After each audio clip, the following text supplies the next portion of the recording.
Have you ever watched a senior slowly change without realizing it might be their final year? It's not always dramatic or obvious. Sometimes it's just small shifts, a softer voice, a loss of interest, a strange calm that replaces a usual restlessness. Doctors and caregivers often say that the body whispers before it stops speaking, and those whispers come as gentle, nearly invisible signs that the end might be near. In this video, we're going to explore 8 powerful signs many seniors show in their last year of life. These are not meant to create fear, but awareness. Because when you understand them, you begin to see your loved ones with deeper compassion, patience, and grace. Some of these signs are physical, others emotional or spiritual. Together, they form a quiet language between the body and the soul, one that only those paying close attention can truly understand. So if you have an aging parent, spouse, or friend, stay with me until the end. You may begin to notice things you've seen before, but never truly recognized. Now let's get started. Sign 1. A sudden change in sleep and energy. One of the earliest and most misunderstood signs is when a senior begins sleeping much more than usual. You might notice your father falling asleep mid-conversation, or your mother sitting quietly in her chair, her eyes drifting shut again and again throughout the day. Families often assume it's just fatigue or boredom, but medically, this deep, frequent sleep is a sign that the body is conserving its remaining energy. As organs begin to work less efficiently, the body instinctively turns inward. It saves its strength not for walking or talking, but for sustaining essential functions like breathing and circulation. You'll also notice moments of unusual stillness, as if the person is present yet detached from the around them. Some describe it as a kind of inner retreat, a preparation for something beyond daily life. Emotionally, this stage can be confusing for loved ones. You might feel tempted to keep them awake, to engage, to bring them back to how things used to be. But often that quiet sleep is a form of mercy. It allows the body to rest without pain, and the mind to wander gently between the physical and the spiritual. When my old friend Robert reached 84, he began sleeping 12, sometimes 14 hours a day. He wasn't depressed. He said he simply felt closer to peace when his eyes were closed. At first, his family worried something was wrong, but over time, they realized his naps were not an escape. They were part of the sacred slowing down, the body's way of preparing to let go without struggle. When you see this happening, don't try to fight it. Instead, make that space calm and warm. Speak softly, touch gently, and know that rest in these moments is not weakness. It's wisdom written into the body. Sign 2, loss of appetite and changes in taste. Another quiet but powerful sign appears at the dining table. Meals that once brought comfort, soup, pie, even morning coffee, suddenly lose their appeal. A senior who once asked for seconds may begin eating just a few bites or refuse food altogether. Families often panic, thinking starvation will hasten death. But in truth, this change is not the cause of decline. It's a reflection of it. As the body nears its natural end, it no longer needs or even wants the same amount of fuel. The digestive system slows down, just like everything else. Food that once nourished now feels heavy. Hunger fades because the body has shifted its focus away from living. In the physical world, the body begins to feed more on rest and peace than on calories. What makes this moment emotionally difficult is that feeding someone is one of the most instinctive ways we show love. When they stop eating, it feels as if they're rejecting care itself. But in reality, they are not rejecting you. They are simply obeying the quiet truth of their biology. I remember visiting my neighbor Alice, who was 87. Her daughter would make her favorite apple cobbler every evening. But Alice would only take a spoonful, smile faintly, and say, "It tastes too strong now." Her sense of taste had changed because her body no longer needed the world in the same way. The sweetness that once thrilled her had become unnecessary. This is not something to fight. Forcing food can actually bring discomfort, even pain. Instead, offer small, gentle tastes, fruit juice, soft soup, or a sip of water. What matters most at this stage isn't nutrition, but presence. The warmth of your voice, the calm of your company. These nourish far more deeply than any meal ever could. If you're still watching this video and finding these insights valuable, please comment number 2 below to let me know you're here. And if you haven't subscribed yet, I recommend you subscribe and turn on the bell so you don't miss any videos. Your support helps us continue creating good content to inform and inspire you. Now let's move forward. Sign 3. Withdrawal from people and conversations. Another sign many families notice but rarely understand is social withdrawal. The person who once loved chatting on the phone or laughing at the dinner table begins to grow quiet. Their answers get shorter. Their gaze drift away, and silence fills spaces that once echoed with conversation. It's not rudeness or sadness. It's a natural turning inward. As the end of life approaches, many seniors instinctively detach from the external world. The noise, the opinions, the constant stimulation of life, they all start to feel heavy. Instead, they begin focusing inward, reflecting on old memories, reconciling emotions, and preparing in their own quiet way. This stage can break the hearts of those who love them. You might wonder, why doesn't she call anymore? Why doesn't he ask how I'm doing? But in most cases, it isn't neglect, it's acceptance. Their world is narrowing to what truly matters: peace, comfort, forgiveness, and the release of unfinished burdens. I remember a man named Harold, 82, who used to visit our church coffee group every Tuesday. One winter, he stopped showing up. When I visited him, he said softly, "I've said everything I needed to say in this life." He wasn't bitter or lonely. He was content. He wanted quiet more than company. Within months, he passed away peacefully in his sleep. When a loved one begins to pull away, don't take it personally. Instead, honor it. Offer gentle presence, not pressure. Sit beside them without needing to fill the silence. Sometimes the most loving act is to simply be there without words, without noise, just calm, steady companionship. The silence is not a void. It's a sacred space where the soul begins to prepare for a deeper journey. Sign 4. Changes in breathing and body temperature. One of the most noticeable physical signs during the last year of life is how breathing patterns begin to change. Sometimes it's subtle, occasional sighs, slower breathing during sleep. Other times it's more pronounced deep pauses between breaths, followed by a sudden longer exhale. Families often find this frightening, but doctors call it part of the body's natural rhythm of slowing down. As the body systems weaken, oxygen flow becomes less efficient. The lungs and heart, which have worked tirelessly for decades, begin to conserve their energy. This can cause irregular breathing or even moments of stillness that seem endless, followed by a sharp inhale.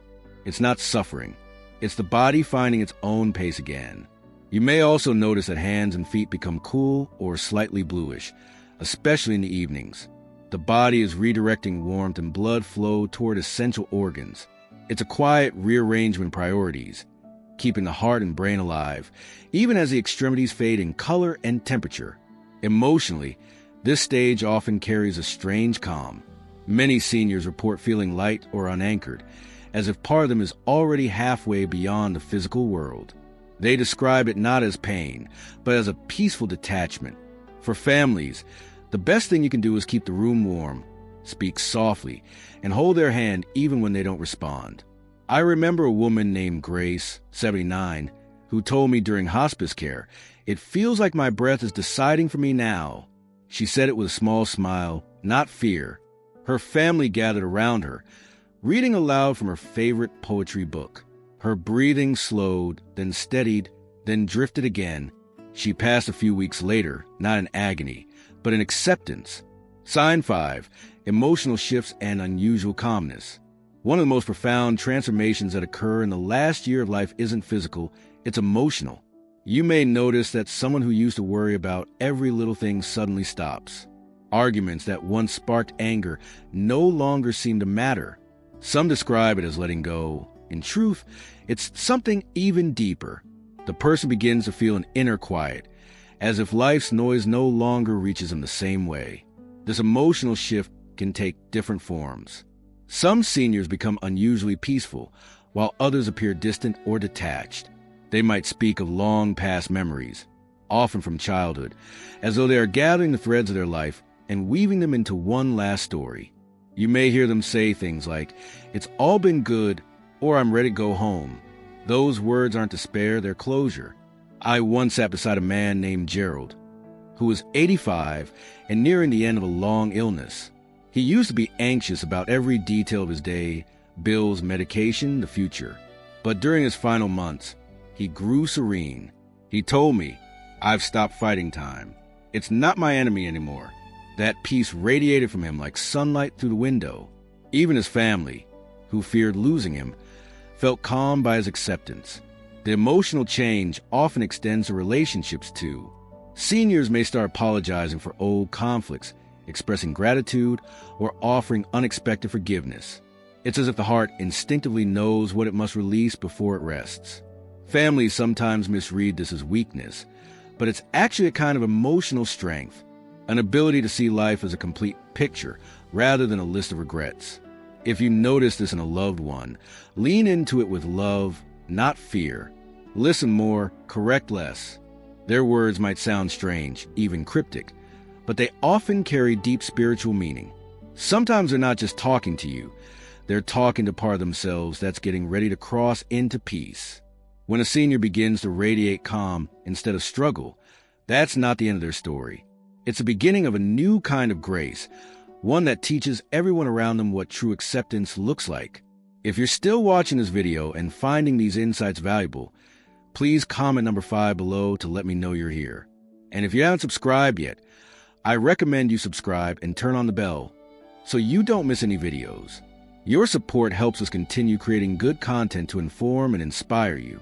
Now let's move forward. Sign 6, loss of appetite and change in eating habits. Another powerful and deeply human sign many seniors show in their last year of life is the gradual loss of appetite.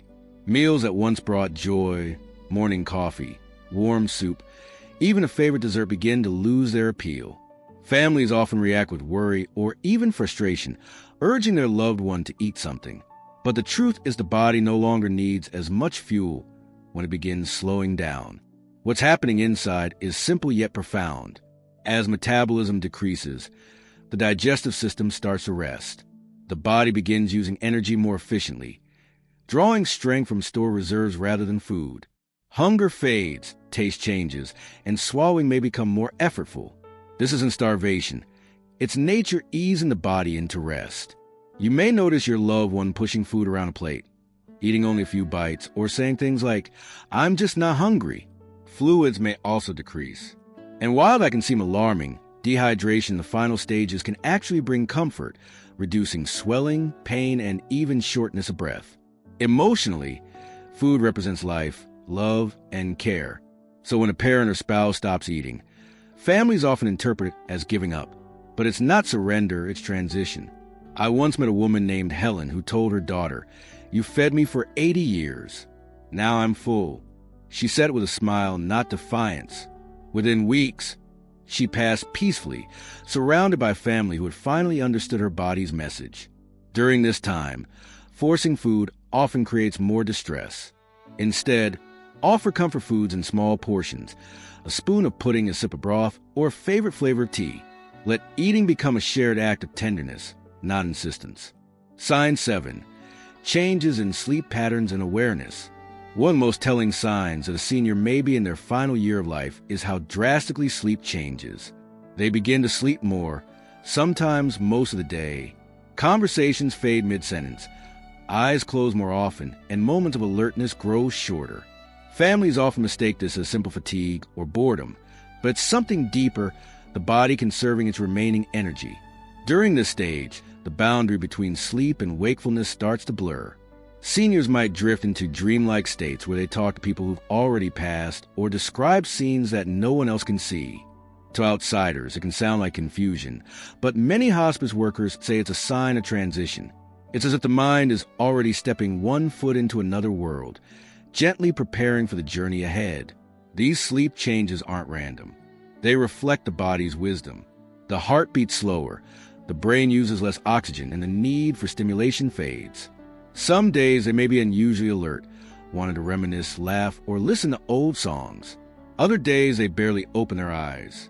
That unpredictability is normal. It's part of the body's natural rhythm of winding down. I once cared for a man named Frank, 81, who began spending nearly 20 hours a day asleep. His daughter, Emily, was heartbroken, whispering, "He's slipping away." But when he did wake, he smiled faintly and said, "I've been dreaming of home." His words gave her comfort. She realized that his home wasn't their house. It was peace. If your loved one sleeps most of the time, don't try to wake them often. Let their rest be sacred. Keep their surroundings calm. Play soft music, speak gently, and let them know you're there even when they can't respond. Sometimes the last connection isn't through words, but through presence. When a senior begins to drift between this world and the next, it's not a loss of life. It's the soft approach of completion. Each dream, each breath, each nap is a quiet rehearsal for release. Sign 8, a sudden burst of energy before decline. One of the most surprising and least understood signs many seniors show in their last year of life is a sudden return of energy after weeks or months of weakness. It often happens unexpectedly. Someone better may sit up and ask for a full meal, or a quiet elder might start talking vividly about old memories. Families rejoice, thinking recovery has begun. But in many cases, it's the body's final rally, a brief, beautiful flare before the light fades. Doctors and hospice nurses call this the last surge. It's not a miracle recovery, but a final release of stored energy. The body, sensing its end, temporarily mobilizes everything left, glucose, hormones, emotional reserves, to create one last moment of vitality. It's as if life itself is saying goodbye. I once knew a woman named Eleanor, 84, who hadn't spoken in days. Then one morning she sat up, looked at her family, and said, "What a beautiful day to go home." She laughed, ate a small breakfast, and even asked for her favorite hymn to be played. The next night she passed away peacefully. Her daughter later told me, that day felt like a gift, like she wanted to remind us she was still her before she left. This burst of energy is one of life's mysteries. It's a moment of clarity, of spirit, of completion. Some seniors use it to express love, make peace, or simply enjoy a final sense of normalcy. If you ever witness it, don't waste it trying to figure out why it's happening. Just be there. Listen, laugh, share stories, and let them lead the moment. Afterward, when the energy fades again, the body's decline usually quickens. Breathing slows, sleep deepens, and communication may stop. But there's comfort in knowing that this final surge wasn't false hope. It was their way of closing the circle, of leaving something beautiful behind. When you see that light one last time, remember, it's not death arriving. It's the soul saying, "Thank you for loving me." If you're still watching this video and finding these insights valuable, please comment number 8 below to let me know you're here. And if you haven't subscribed yet, I recommend you subscribe and turn on the bell so you don't miss any videos. Your support helps us continue creating good content to inform and inspire you. Now, let's move forward. Final thoughts of truth is, death rarely arrives suddenly. More often, it tiptoes in quietly, announcing itself through small changes. Changes in the body and emotions in the soul. And though these signs can be painful to witness, they're not curses. They're invitations to love more deeply, to listen more gently, and to cherish every remaining day. When you begin to recognize these patterns, you stop fearing them. You see that dying isn't the opposite of living. It's part of it. The same way dawn fades into day and day into night, the human spirit also knows when to rest. If you're caring for an aging parent, spouse, or friend, remember that your calm presence can be the greatest medicine of all. Sit beside them. Let your hands speak what words can't. Forgive what needs forgiving. Say what needs saying. Life's final moments aren't about prolonging time. They're about filling what's left with meaning. And if you're in your later years yourself, don't see these signs as something to dread. See them as gentle reminders to live more intentionally now, to say thank you, to laugh more often, and to make peace while you still can. Because awareness doesn't create fear, it creates grace. Thank you for joining us today. We'd love to hear from you. Leave a comment below and share one thing you learned today and how you plan to use it in your life. Your thoughts are important to us, so don't hesitate to share them. Reading your comments gives us great motivation and encouragement. If you enjoyed this video and found it helpful, please like, subscribe, and share. Your support helps us continue creating good content to inform and inspire you. Thanks for watching, and we look forward to seeing you in the next video.